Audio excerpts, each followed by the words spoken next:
Alright, what's going on, people? Map here, and we're back. I was waiting for a big fight to happen, and here it goes. Probably one of the biggest fight in the last 5 years. So I was like, I can't miss out on this shit. I can't skip this one, okay? Next one, I'm gonna do an Inoue versus Akhmadaliev one, but we're gonna start off with this. And I'll upload Inoue's pre-fight breakdown right after this. So let's get started. The first one we see, the first technique we always see from Canelo against a southpaw is he loves leading with the body shot, alright? One of the most common things when you're fighting a southpaw is the lead hand battle. So most of the time, you guys are going to be pawing at each other with the lead hand. And that opens up the right side of the body of the southpaw, as well as the left side of the body of the orthodox. But most people, they simply find that shot awkward. But for Canelo, he's really used to leading with the body shot, even if it opens him up a little bit, because he just has that speed, he has that relaxation in his shoulder to pull that shot off. Let's see another one here. You'll see him again. I think they're gonna start, or no, there's no probing battle there. He just started with a high guard, and then he went for the liver shot right there, which really throws off a lot of opponents, because one of the main instincts when you're fighting the opposite stance is to stick to the long guard. But if the opponent is constantly going at your body, then it's much harder to extend that lead hand out, because you're always looking to tuck your elbows in and bring it back. And so because of that, you are forced to abandon your long guard, and therefore forcing you to also abandon your reach. So how does this change the fight for Terence Crawford? Crawford loves to stick to the long guard, especially when fighting the orthodox opponent. If Canelo can somehow take that away by throwing to the body and making Crawford respect those liver shots, then he's going to be forced to retract that shit and to stick to a high guard for a little while, which will somehow reduce his reach advantage over Canelo. Okay, I think he has the reach advantage. Or if he doesn't, he's much better at using his reach than Canelo. So now let's look at the body uppercut of Canelo. He loves to throw to the body, especially when his opponent loves to bend at the waist, which Crawford doesn't do as much as Saunders, but he still does it nonetheless, especially if he feels threatened by these shots, right? He likes to stay on the back foot and bend at the waist when he's threatened by those shots coming from the rear side of his opponent. So now let's look at this one once again. Boom. Okay, it's a little bit late right there, but I think Saunders overreached, and then Canelo caught him with an uppercut going in. And then on this one, he's going to do that same thing once again. Boom. Or no, that wasn't a body uppercut. That looked more like a straight right hand. Boom. That was more of a straight right hand there. But there is an opening to Canelo. I'm not going to say that there isn't, right? Sometimes he actually has the same flaw as Crawford. The only difference is Canelo can take a better punch, okay? Canelo can take a better punch, and he can take a bigger punch. So a lot of times he gets caught with the overhand left of the southpaw because he tends to overextend his parry. Or he just tends to leave that rear hand down, that rear glove down, as you can see right here. Let's see another one here. Let's see if he overextends the parry. Oh no, he doesn't overextend the parry there, but he gets hit actually on the other side, the left side of the face. Let's see another one over here. There he got caught with the left hand from Saunders from the right side of his face again, but he partially blocked that one, okay?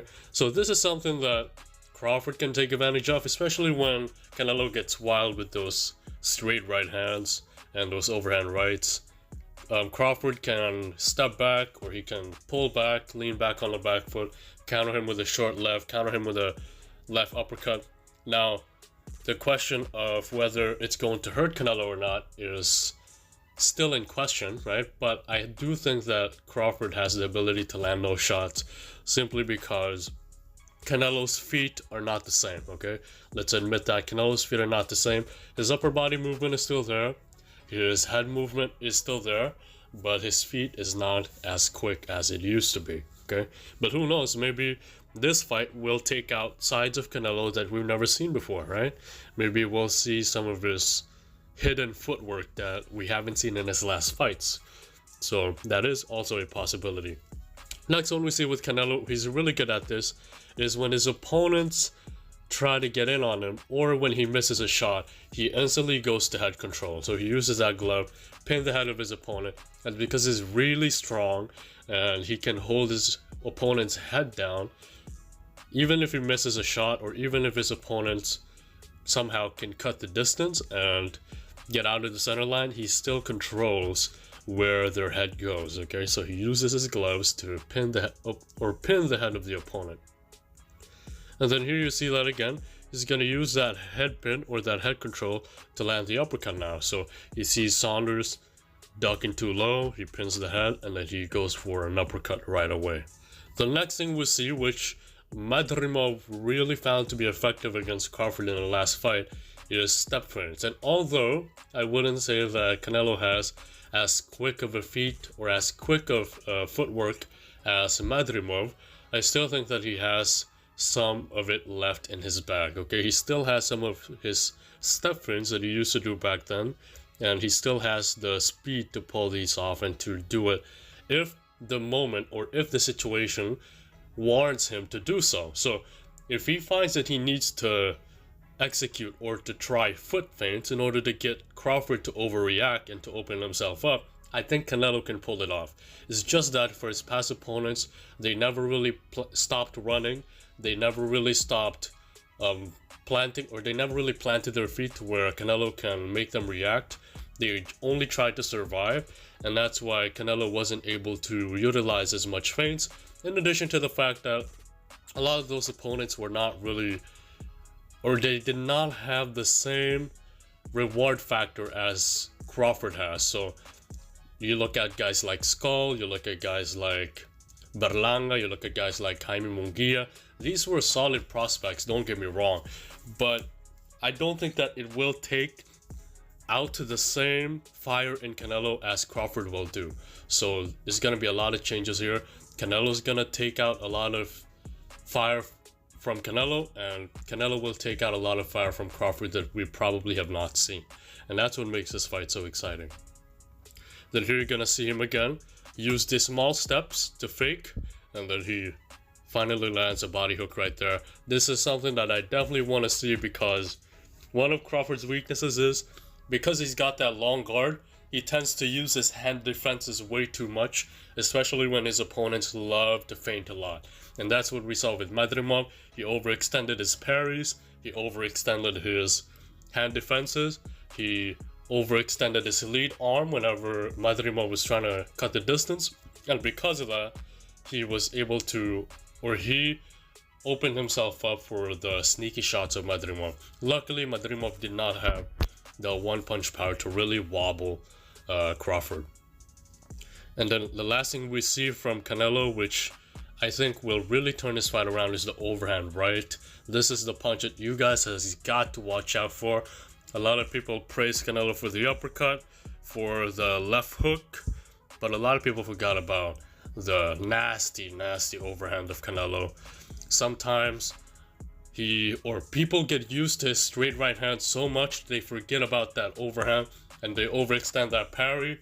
They end up getting caught with the overhand right, and that's a shot that we really have to watch out for.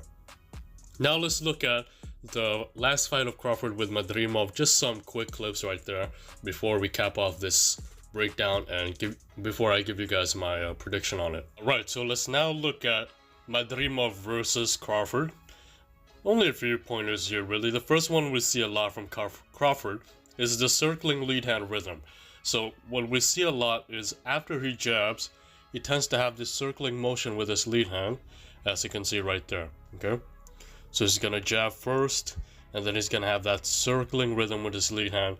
And the reason why he does that a lot is because, and you're gonna see that again here, boom. He jabs and then he circles the lead hand once again. Let's slow it down a little bit so you guys can see. Okay, so let's look at this one.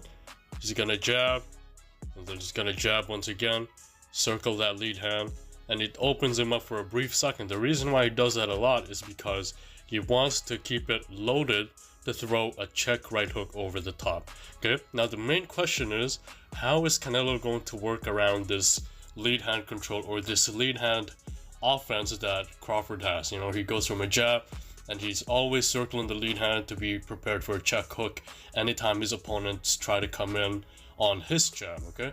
Now, one of the main counters for this is to either hook over the top, so beat his own right hook. You have to beat the right hook of Crawford, or you have to go to the body with a liver shot, with the lead liver shot, which I think, if you look at the check hook of Canelo against Berlanga, that shit was really tight, especially from the high guard position.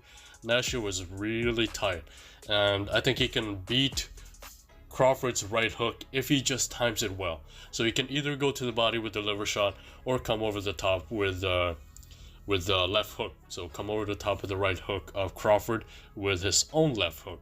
And that, I think, will be a great tool for Crawford, but at the same time it will really open him up if Canelo somehow finds a way to counter it or to take advantage of that habit. Because Crawford does not pull his jab right back to guard. He jabs and then he circles it out, or he circles it around to wait for his opponent's reaction.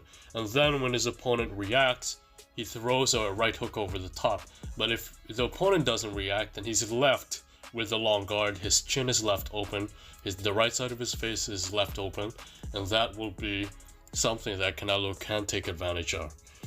The last thing we'll see, which is really dangerous for Crawford, is that rear hand parrying defense. Now, don't get me wrong, sometimes Canelo or sometimes Crawford really does a good job of parrying the right straight of his opponents.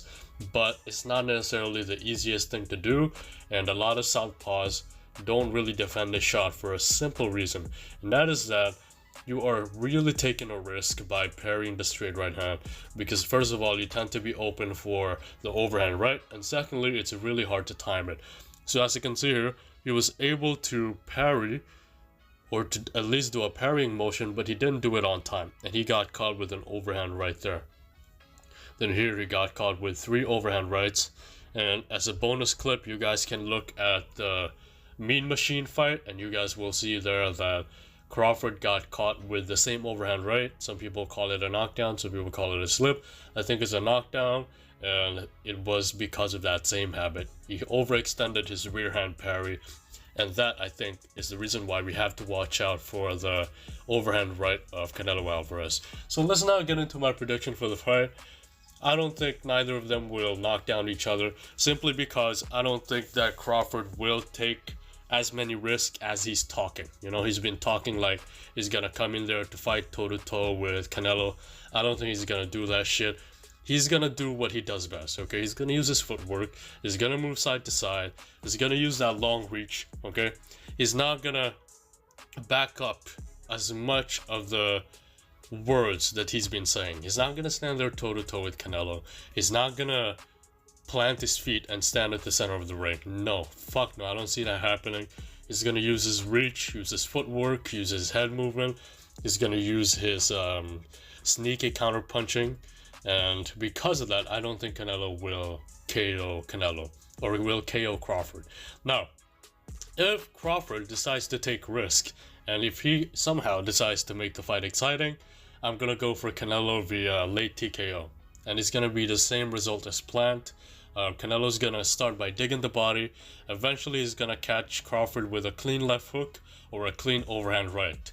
I don't see Canelo landing a straight right, or actually, yeah, I would say it is either a left hook, straight right hand, overhand right. I don't see him landing an uppercut or a liver shot on Crawford, simply because Crawford is really good at defending the body and is really good at maintaining the distance. He's always on the back leg. He's always leaning backward. He's always leaning back. So it's going to be hard to catch him with a clean uppercut. But I do see Canelo landing an overhand, straight right hand, or a left hook. That is if Crawford actually engages, which I don't think he will. He might talk as if he will, but on fight night, we're gonna see him go back to his usual instincts, which is to box and to move around, okay? There are gonna be moments where he will land punches here and there, but he's not gonna put himself in position to be stunned or wobbled, okay? So, either way, I'm gonna go Canelo via decision on this one. I would say that Canelo will probably win 8 rounds to 4. At worst, it's gonna be a draw. and at best it's gonna be a Canelo knockout rounds 10 to 12. That is if Crawford decides to make it an exciting fight and he actually opens up, which I think is too smart for that. Okay, so it's not gonna do that shit. It's gonna be a decision, or at worst, it's gonna be a controversial decision, or probably a draw. Okay, so that's my prediction for this fight. I hope Crawford somehow makes it exciting, because we've seen many of these too many times in the past, you know, and I know people are hyping up Crawford, saying that he is freakishly strong. He's not like any of these other guys who's been moving up in weight. We'll see, okay, but I got Canelo via decision.